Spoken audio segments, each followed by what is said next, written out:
Good morning, students. Myself, Dr. Hema Sukhija, Assistant Professor, Department of Mathematics, Arya Kanya Mahavidyalaya, Shahabad, Markanda.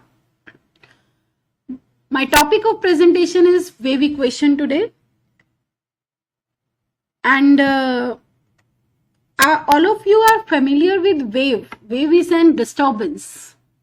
Suppose you throw a pebble in the pond, there are some waves.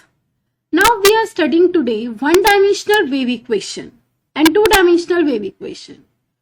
If the elastic string of uniform density that is mass per unit volume is stretch किया उसे to a uniform tension T, and if in equilibrium position the string coincides with the x-axis, यानी कि अगर एक string जिसकी density जो है rho है that stressed to a uniform tension T and in equilibrium position string जो है coincide करे x-axis के साथ,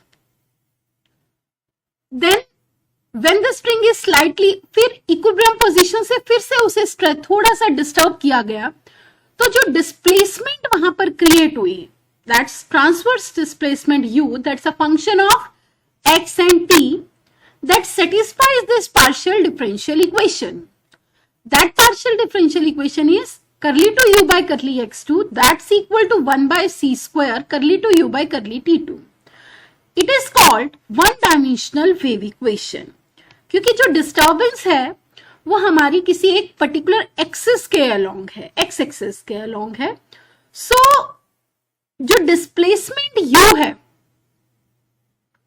that is represented by the partial differential equation 1, and here c square is equal to t by rho, where rho is density and t is tension. Now two-dimensional wave equation, अगर हम if a uniform thin elastic string of density rho is stretched to a uniform tension T and in equilibrium position it coincides with the xy plane. पहले case में सिर्फ x axis के along था, it may be y axis के along हो, but particularly सिर्फ एक axis के अलोंग, बट यहां हमारे पास it coincides with the xy plane.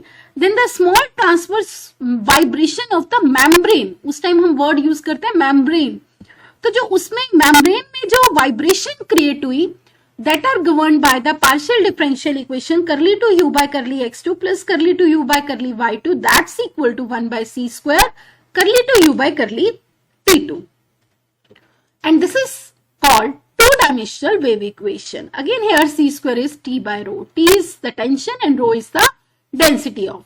So c is a constant, ये वेव स्पीड पे डिपेंड करता है, t टाइम है यहां पर, और x और y कार्टेशियन कोऑर्डिनेट्स हैं. Wave equation basically hyperbolic partial differential equations है सेकंड ऑर्डर की, और hyperbolic parabolic elliptic partial differential equations के बारे में मैं ऑलरेडी प्रीवियस लेक्चर्स में डिस्कस कर चुकी हूं. सॉल्यूशन ऑफ वेव इक्वेशन, अब जब हम इन वेव इक्वेशंस को सॉल्व करेंगे, चाहे वो वन डायमेंशनल वेव इक्वेशन हो या two dimensional wave equation, that's called wave functions. That's called wave functions. Okay. So now solution को find out करने के लिए, चाहे wave equation है या आगे हम heat equation या Laplace equation के बारे में पढ़ेंगे, हमें principle of superposition की requirement है. अब ये principle of superposition क्या है, ये मैं यहाँ discuss कर रही हूँ. एक linear homogeneous partial differential equation है सेकंड ऑर्डर की, that's of the form r curly to u by curly x2 plus s curly to u by curly x curly y plus t curly to u by curly y2 plus f of x y u curly u by curly x curly u by curly y is equal to 0. यहाँ पे capital R, capital S, capital T और U, these are constants और either functions of x and y.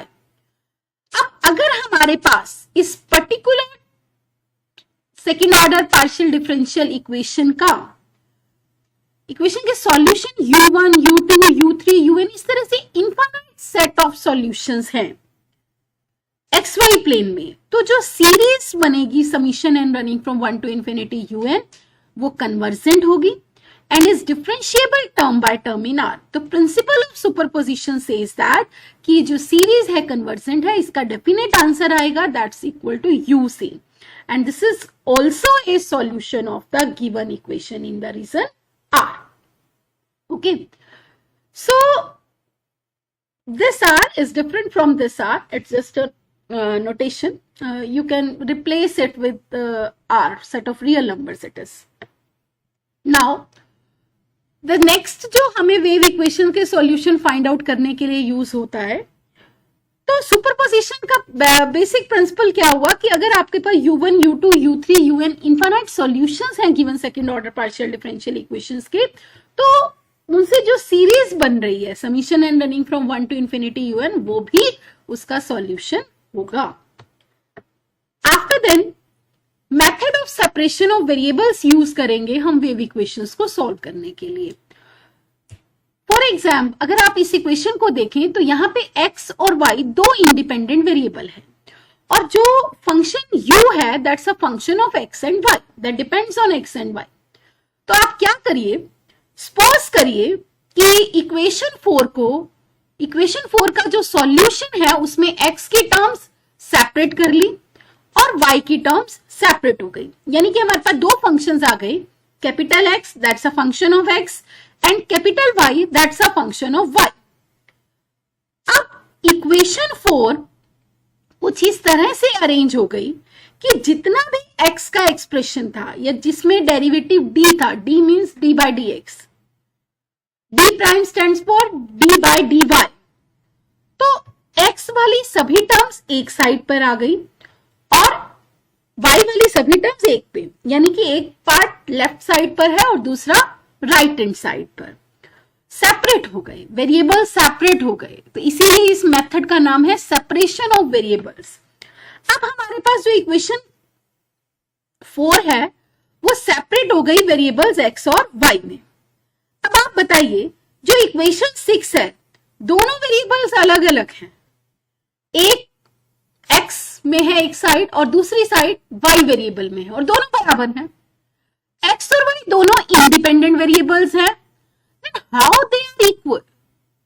They are equal only when this expression holds only when each side is equal to some constant. Okay, otherwise we cannot equate two independent variables. So now हमने मान लिया कि ये k के equal है, ठीक है.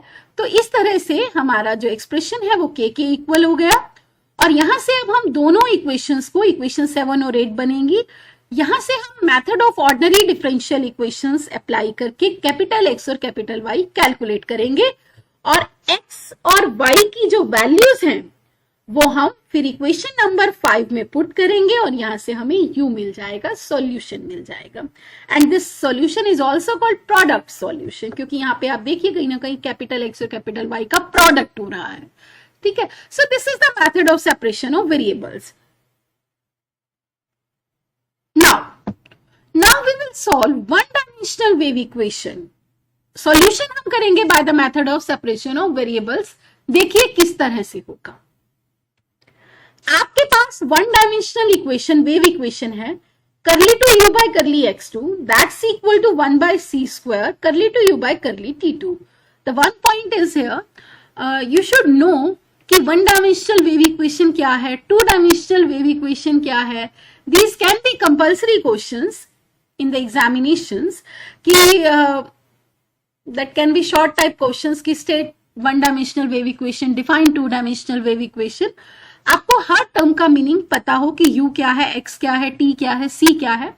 So now आप देखिए यहाँ पे दो वेरिएबल्स हैं, स्मॉल x और स्मॉल t, जो कि इंडिपेंडेंट है, और u एक वेरिएबल है जो कि x और t पर डिपेंड कर रहा है. तो दैट मीन्स हमने माना कि जो वेव इक्वेशन 9 से रिप्रेजेंट हो रही है उसका सॉल्यूशन u माना, and that's a function of x and t is equal to capital x of x and capital T of t. यानी स्मॉल x की टर्म्स कैपिटल x में आ जाएंगी सपोज, और स्मॉल t की टर्म्स कैपिटल T में. हमने solution इस तरह से मान लिया. अब हम कैपिटल X और कैपिटल T को कैलकुलेट करेंगे by the method of separation of variable, और वहां से हमें u मिल जाएगा. देखिए इक्वेशन नंबर 10 को डिफरेंशिएट करिए partially with respect to x 2 times. तो left hand side curly two you by curly x2 is equal to capital T का फंक्शन है। बिकॉज हम पार्शियल डिफरेंशिएशन कर रहे हैं तो टी के फंक्शन पे कोई फर्क नहीं पड़ेगा, capital T as it is. और कैपिटल एक्स एक्स का फंक्शन है, सिर्फ एक्स का फंक्शन है, तो आप इसको पार्शियली डिफरेंशिएट करिए विद रिस्पेक्ट टू एक्स, या डी टू कंप्लीट डेरिवेटिव लिखिए, one and the same thing, क्योंकि वेरिएबल ही एक है। So you can write it as d2x by dx2। Similarly अब आप इसे with respect to T partially differentiate करिए, यू विल गेट करली two you by curly t2 that's equal to capital X d2t by dt2। तो इस तरह से हमने इक्वेशन नंबर 10 को पार्शियली डिफरेंशिएट कर लिया। अब आप ये जो वैल्यूज है इक्वेशन नंबर 11 में, आप इसे इक्वेशन नंबर 9 में पुट कर दीजिए। आफ्टर देन आपको ये एक्सप्रेशन मिल जाएगा, capital T d2x by dx2 that's equal to 1 by c square capital x d2t by dt2। Okay, so c square को लेफ्ट हैंड साइड में मूव कर दिया, वेरिएबल्स हमने अरेंज कर लिए इस तरह से कि कैपिटल X की टर्म्स एक साइड आ गई और कैपिटल T की टर्म्स एक साइड आ गई। C को हम किसी भी साइड रख सकते हैं। अब आप क्या करें, देखिए जरा, d2x by dx2 को हमने इस तरह से लिख लिया, कैपिटल X डबल डैश, और d2t by dt2 को t डबल डैश लिख लिया। So we will get x double dash by x is equal to t double dash by c square t। तो आप देखिए, एक साइड x है, x का फंक्शन है, और दूसरी साइड सिर्फ t का फंक्शन है, और ये दोनों वैल्यूज बराबर हैं। दो इंडिपेंडेंट वेरिएबल्स की एक्सप्रेशंस एक दूसरे के इक्वल हो नहीं सकते जब तक कि वो कांस्टेंट ना हो। तो इसलिए दोनों साइड जो है can not be equal unless each side is equal to some constant.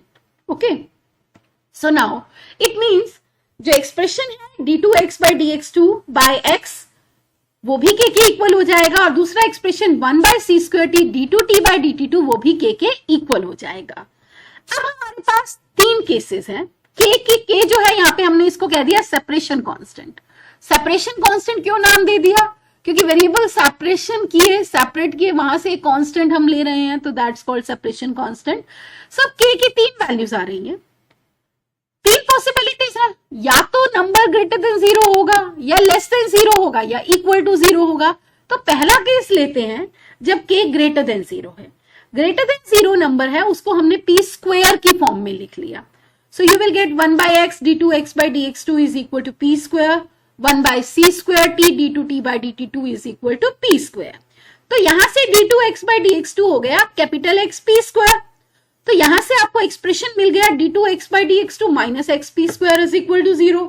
इसी तरह से d2t by dt2 हो गया p square c square capital D। तो यहां से आपको दो second order ordinary differential equations मिल गई, जो कि एक कैपिटल X में है, स्मॉल x में है, और एक स्मॉल t में है। ओके, अब हम इनकी correspondingly auxiliary equations find out करते हैं। तो ऑक्सिलरी इक्वेशन अगर आप पहली एक्सप्रेशन के कॉरेस्पॉन्डिंग देखिए, d by dx d2x by dx2 minus X P square, तो अगर आप इसके कॉरेस्पॉन्डिंग ऑक्सिलरी इक्वेशन निकालेंगे तो आपको मिलेगा m square minus P square is equal to 0। इसी तरह से it's a basic concept behind कि how can we solve ordinary differential equations. तो सबसे पहले हम ऑक्सिलरी इक्वेशन फाइंड आउट करते हैं। तो यहां से आपके पास आ गया, it is m square minus P square and it is m square minus P square is equal to 0, और m की वैल्यू कितनी आ गई, प्लस माइनस p। तो कॉरेस्पॉन्डिंगली सॉल्यूशन क्या हो जाएगा, c1 e to power px plus c2 e to power minus px। और यहाँ पे अगर आप देखें m प्लस माइनस pc आ गया, ये इक्वेशन t में थी, तो you will get capital T as c3 e to power pct plus c4 e to power minus pct। अब आप कैपिटल X और कैपिटल T दोनों की वैल्यूज इक्वेशन नंबर 10 में सब्स्टिट्यूट कर दीजिए। जब 10 में हमने सब्स्टिट्यूट किया तो हमारे पास u का एक्सप्रेशन आ गया। तो इस तरह से हमें इक्वेशन नंबर 9 का सॉल्यूशन मिल गया। ओके, ठीक है। अब ये एक केस था जब k ग्रेटर देन 0। अब k अगर इक्वल टू 0 हो जाए तो आपके पास एक्सप्रेशन बन जाएगा 1/x d2x/dx टू 0 और 1/c² t d2t/dt टू 0। तो यहां से आ गया। अब d2x/dx टू 0 इंटीग्रेट करूंगी, पहला एक्सप्रेशन आएगा dx/dx is equal to c5 कह दीजिए, क्योंकि 4 तक ऑलरेडी कांस्टेंट यू नाम आ चुके हैं। फिर दोबारा इंटीग्रेट करिए, तो d/dx का इंटीग्रेशन फिर क्या आ जाएगा x, c5 का इंटीग्रेशन हो जाएगा c5x और प्लस c6। सिमिलरली हम इसे इंटीग्रेट करेंगे, you will gate c70 plus c8। अब फिर दोनों की वैल्यूज इक्वेशन नंबर 10 में रख देंगे और हमें ये एक्सप्रेशन मिल जाएगा। सो this is the solution of the given equation, wave equation, when k is equal to 0. Now the next case, when k less than 0, जब k less than 0 है तो k की वैल्यू क्या हो गई, -p² ले लिया हमने, क्योंकि p² रियल नंबर है तो p² हमेशा पॉजिटिव होगा, उसका नेगेटिव ले लिया तो k हमेशा नेगेटिव हो गया, तो k -p² जब k less than 0 है। सब्स्टिट्यूट किया, again we will get the corresponding expressions and then calculate auxiliary equation, you will get m² plus p² is equal to 0 and m² plus p² c² 0। तो m क्या हो गया, plus minus iota p, और यहाँ पे m की value आ गई plus minus iota pc। तो यहां से आपके पास कैपिटल X और कैपिटल T आ गए, सॉल्यूशन में पुट कर दीजिए तो आपके पास सॉल्यूशन मिल जाएगा। इस तरह से तीनों केसेस में हमारे पास सॉल्यूशन आ गया। अब जो ये इक्वेशन 16 है, u of xt c9 cos px plus c10 sin px into c11 cos pt plus c12 sin pct। आप देखिए, आप चाहें तो इसको थोड़ा सा अरेंज कर सकते हैं, you will get it is capital है, कांस्टेंट अलग ले लिया, it is e to power plus minus iota px into e to power plus minus iota pct। तो एक्सपोनेंशियल की फॉर्म में हम इसे इस फॉर्म में भी लिख सकते हैं, नहीं तो हमारा सॉल्यूशन इस तरह से भी लिखा जा सकता है, because cos theta plus sine theta, इसको थोड़ा सा अरेंज कर लीजिए, e to power iota theta क्या होता है, cos theta plus iota sine theta, तो वहां से इस सिस्टम से अरेंज करके exponential of plus minus iota px plus minus iota pct लिखा जा सकता है। a और p यहाँ पर कॉन्स्टेंट्स हैं, ठीक है। तो हमारे पास 3 सॉल्यूशंस आ गए और हम वी चूज दैट सॉल्यूशन जो भी प्रॉब्लम हमें दी है उसके अकॉर्डिंगली कंसिस्टेंट होता है, ठीक है। तो ये क्वेश्चन इस तरह से भी, ये आर्टिकल इस तरह से फ्रेम किया जा सकता है क्वेश्चन फॉर्म में कि show that the solution of one dimensional wave equation करली टू u by करली x2 that's equal to 1/c² करली to u by curly t2 are of the form a into exponential of plus minus iota px plus minus iota pct where a and p are constants. Okay, so now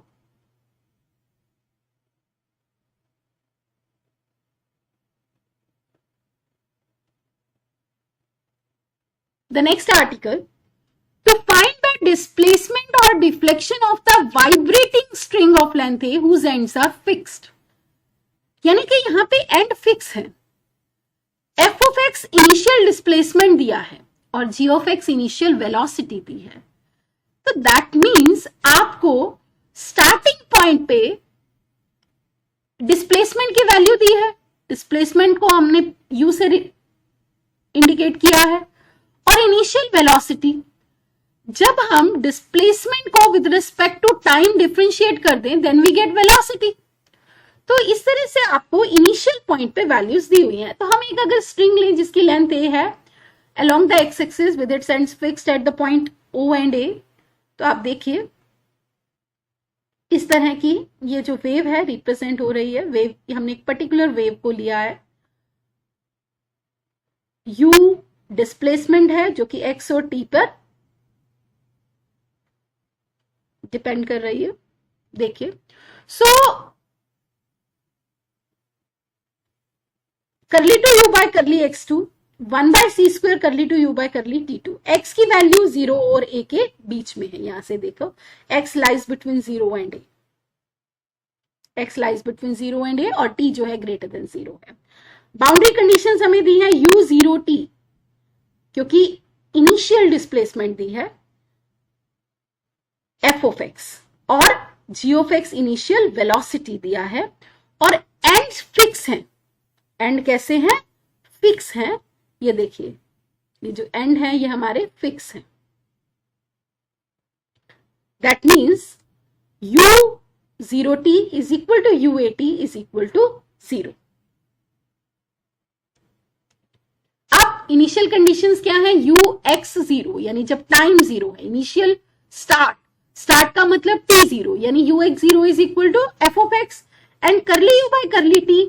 करली u by curly t क्यों लिया? Because आप displacement का derivative लेंगे with respect to time, then you will get velocity.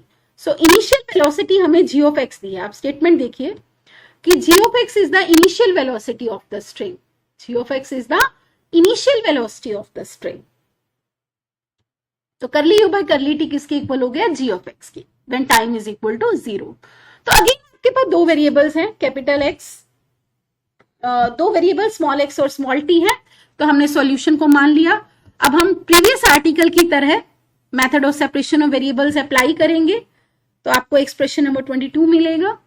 उसके बाद फिर 3 case आएंगे, व्हेन की ए ग्रेटर देन 0, तो सेम कैपिटल x और कैपिटल t की वैल्यूज आप निकालेंगे।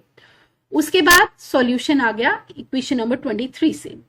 उसके बाद अब जो पॉइंट है, यहां पे नया पॉइंट आता है कि आपने इनिशियल कंडीशंस को यूज करना है। आपको क्या दिया है देखिए जरा, आपको दिया है बाउंड्री कंडीशन, क्या दिया है? एंड पॉइंट फिक्स है, यानी U0t, यहां पे इनिशियल कंडीशन भी है और बाउंड्री कंडीशंस भी है।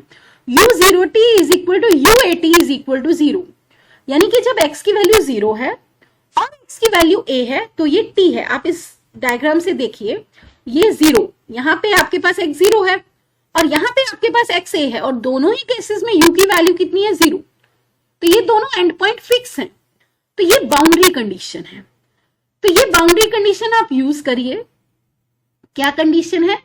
U0t is equal to 0, x को 0 रख दीजिए इक्वेशन नंबर 23 में, you will gate C1 plus C2 0, क्योंकि e टू पावर 0 1 हो जाएगा और t पे वैल्यू हमने x की पुट करनी है, t एज इट इज। तो C, अब ये दोनों का product 0, that is possible only when C1 plus C2 0, that means C2 is equal to minus C1।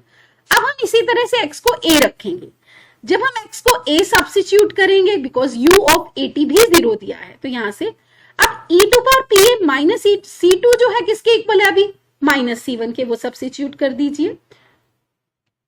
तो यहां से C1 0 होगा तो C2 0 होगा, जिससे ट्रिवियल सॉल्यूशन आ जाएगा। अब e to power minus pa 1 over e to power pa, तो it becomes e to power 2ap 1, यानी कि 2ap 0, बिकॉज 1 का मतलब e to power 0, when base are same powers are also equal, that means p 0, because a तो 0 हो नहीं सकता। इसका मतलब p, जो कि हमारी अजम्पशन के हमने अजम्पशन की थी कि p नॉन जीरो है, इसका मतलब एप्रोप्रिएट सॉल्यूशन नहीं है। That means k is equal to p square में हमें सॉल्यूशन नहीं मिलता है, यानी कि हम इस केस को रिजेक्ट करेंगे। अब हम दूसरा केस लेंगे, k0 में फिर आप ये प्रोसेस रिपीट करेंगे, u आ गया 24, फिर हम इनिशियल और बाउंड्री कंडीशंस अप्लाई करेंगे, तो यहां से हमें C50 मिल गया। इसका मतलब फिर हमें ट्रिवियल सॉल्यूशन मिल रहा है, तो हम इस केस को नहीं लेंगे। अब आप k लेस देन 0 की बात करें तो k माइनस p स्क्वायर, फिर प्रोसेस रिपीट की, कैपिटल x और कैपिटल t आ गया, फिर हम u ऑफ xt इस तरह से फाइंड आउट कर लेंगे। u ऑफ xt निकालने के बाद फिर हम इनिशियल कंडीशन और बाउंड्री कंडीशन सब्स्टिट्यूट करेंगे, तो यहां से आपको जो मिल रहा है that is C10 sin p is 0। अब C10 0 नहीं हो सकता क्योंकि C9 ऑलरेडी 0 है, C9 0, C10 0, तो फिर से ट्रिवियल सॉल्यूशन हो गया, तो हमें सॉल्यूशन नहीं मिला ना। ट्रिवियल तो वो हो गया जो तो एग्जिस्ट करता ही था, हमें non trivial solution find out करना है। तो sin p is 0 and you know that if sin theta is 0 then theta is equal to n pi. अगर sin थीटा 0 होता है तो थीटा किसके इक्वल होता है? n पाई। तो pa किसके इक्वल हो गया? n पाई के, यानी p क्या आ गया? n pi by a, where n is equal to 1 2 and so on. अब आप ये वैल्यूज पुट कर दीजिए तो आपके पास un आ जाएगा, सॉल्यूशन आ जाएगा। n पे डिपेंड कर रहा है तो हमने un नाम दे दिया, तो this is the general solution. अब हम प्रिंसिपल ऑफ सुपरपोजिशन अप्लाई करेंगे, क्योंकि un आ गया, u1 u2 u3 इस तरह से हमारे पास सॉल्यूशंस आ गए, तो u of xt become summation n running from 1 to infinity un of xt। तो इस तरह से an और bn ये आर्बिट्ररी कांस्टेंट्स आ गए। अब आप t को 0 रखिए तो आपके पास ये कंडीशन आ जाएगी। अब फाइनल सॉल्यूशन निकालने के लिए हमें an और bn को कैलकुलेट करना पड़ेगा। इसके लिए आप क्या करेंगे? दोनों साइड इक्वेशन को sin n pi x by a से मल्टीप्लाई करेंगे और बेसिक इंटीग्रेशन अप्लाई करेंगे, then you will get integral 0 to a f of x sin n pi x by a dx that's equal to a by 2 an, और यहां से an की value आ जाएगी।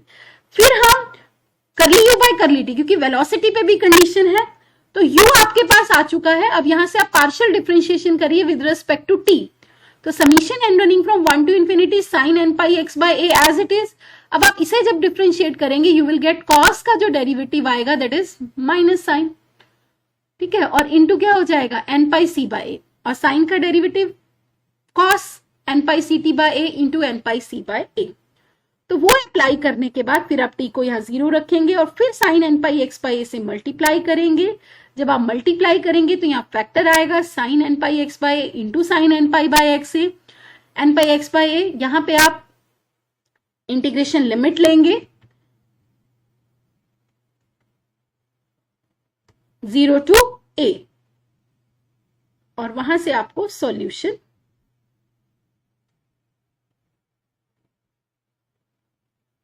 Just wait,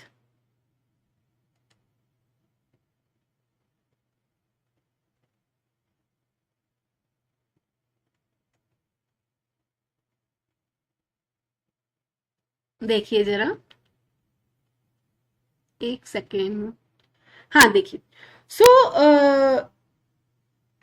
इस तरह से bn की वैल्यू हमारे पास आ जाएगी। तो जब हम 29 में an की वैल्यू आ चुकी है और 30 से bn आ चुका है, जब हम इसको इक्वेशन नंबर 27 में पुट करेंगे तो you will get the required solution that satisfies the given conditions.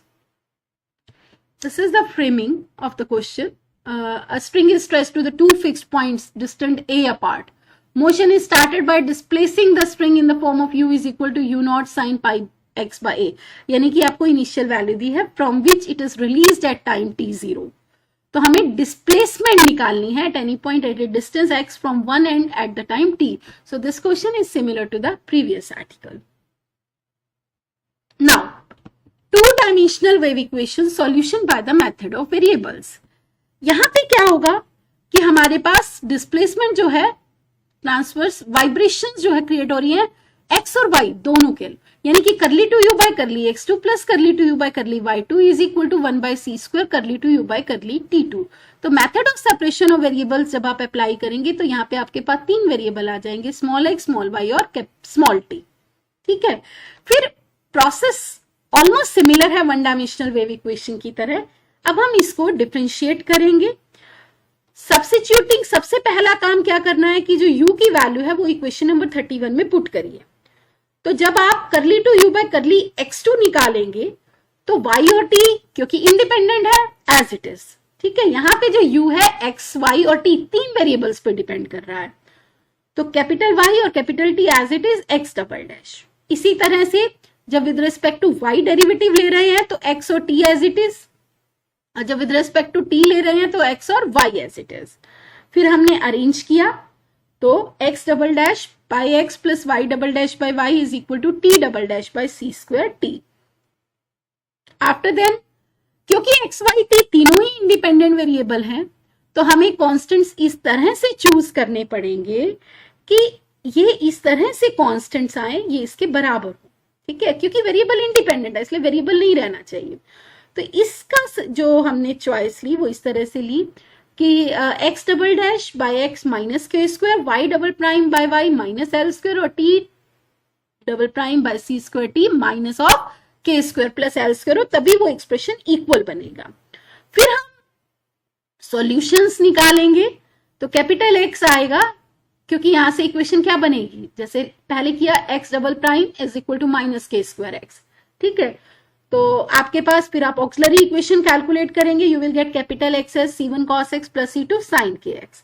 इसी तरह से capital y c3 cos ly plus c4 sin ly and similarly you will get capital t here. Okay, so u of x y t किसके equal है, capital x x, capital y y, capital t t. Value put कर दीजिए, you will get equation number 36, ठीक है। So this is the solution of the two-dimensional wave equation by the method of variation of separation of variables, ठीक है। अब इसमें two-dimensional wave equation का solution जहां बाउंड्री और इनिशियल कंडीशंस आ गई। बाउंड्री कंडीशन क्या है यहाँ पे, u of a y t is equal to u0yt is equal to 0, u of x0t और u of xbt is equal to 0। यानी कि इसमें देखो x की वैल्यू a है, x की वैल्यू 0 है, यानी x जब a होगा और x जब 0 होगा तो u की वैल्यू क्या है 0। देखिए जरा x a ये हो गया, x 0 ये हो गया, u की वैल्यू 0, ऐसे y b और y 0।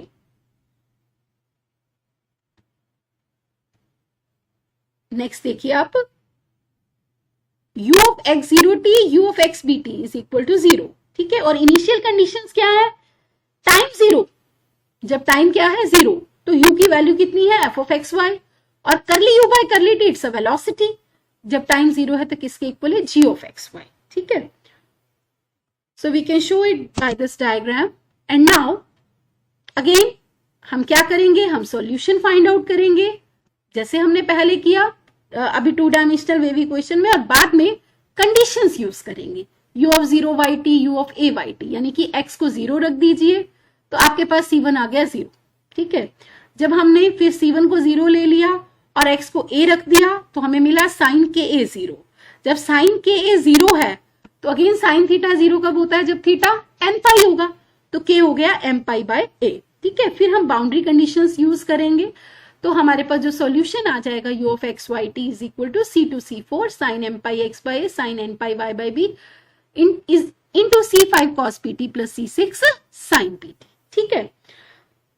फिर u of xyt आ गया, any number of different solutions will also be the solution, therefore general solution जो है समीशन हो जाएगा। यहाँ पे m और n दो वेरिएबल्स हैं तो डबल समीशन लेंगे, summation m running from 1 to infinity, summation n running from 1 to infinity. अब हमारा क्वेश्चन रहता है amn और bmn को कैलकुलेट करना। इसके लिए हम करली u बाय करली t निकालेंगे, यानी कि पार्शियल डिफरेंशिएट करेंगे। जब हम इस एक्सप्रेशन को पार्शियल डिफरेंशिएट करेंगे तो ये वाला part as it is amn cos pt का डेरिवेटिव क्या होगा माइनस p sin pt, और sin pt का डेरिवेटिव होगा p cos pt, ठीक है। उसके बाद इनिशियल कंडीशन आपको t0 दिया है, और जब t0 है तो u की वैल्यू f है, वो सब्स्टिट्यूट कर दी। फिर करली u बाय करली t जब t0 है तो g के बराबर है। तो इस तरह से हमारे पास एक्सप्रेशन नंबर 40 और 41 आ गया, ठीक है। अब आप क्या करो, जो एक्सप्रेशन 40 है उसको sine m pi x by a से sine n pi y b से दोनों को इनको मल्टीप्लाई कर दो और इंटीग्रेट करें x0 टू a और y0 टू b। जब हम इंटीग्रेट करेंगे, इंटीग्रेशन करने के बाद आपके पास amn और bmn आ जाएंगे, क्योंकि बाकी सब टर्म 0 बन जाएंगी, एक यही टर्म्स बचेंगी। तो amn और bmn की वैल्यूज आ जाएंगी, इनको जब हम सब्स्टिट्यूट करेंगे तो हमारे पास डिजायर्ड सॉल्यूशन आ जाएगा। Thank you very much. This is all about 1 dimensional 2 dimensional wave equations. Stay happy, stay safe.